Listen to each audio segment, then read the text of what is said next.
শুনেন, ক্রাশ খাবেন, ক্রাশ খাবেন না।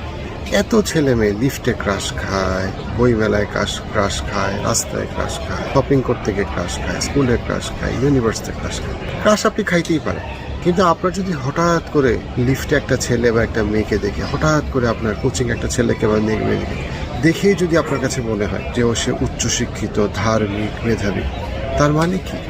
তার মানে হচ্ছে কি আপনি জাস্ট ফার্স্ট ইমপ্রেশন দিয়ে অতিরিক্ত বায়াসড। আপনি যাকে মনে করতেছেন মিস্টার ক্রাশ, এবং তারপরে আপনি তাকে কমিট করে ফেলতেছেন, তাকে বিশ্বাস করে ফেলতেছেন, পরে 1 বছর 2 বছর পরে আপনি কি দেখতেছেন সে আসলে মিস্টার লম্পট বা মিসেস লম্পট। সো আপনি ক্রাশ খাইতেই পারেন, আপনি জীবনে বহুবার ক্রাশ খাবেন, বিয়ের আগে ক্রাশ খাবেন, বিয়ের পরে ক্রাশ খাবেন। ক্রাশ খাওয়া মানে এইটা না যে তার সাথে আপনার প্রেম করতে হবে, তাকে আপনার বিশ্বাস করতে হবে, বিয়ে করতে হবে।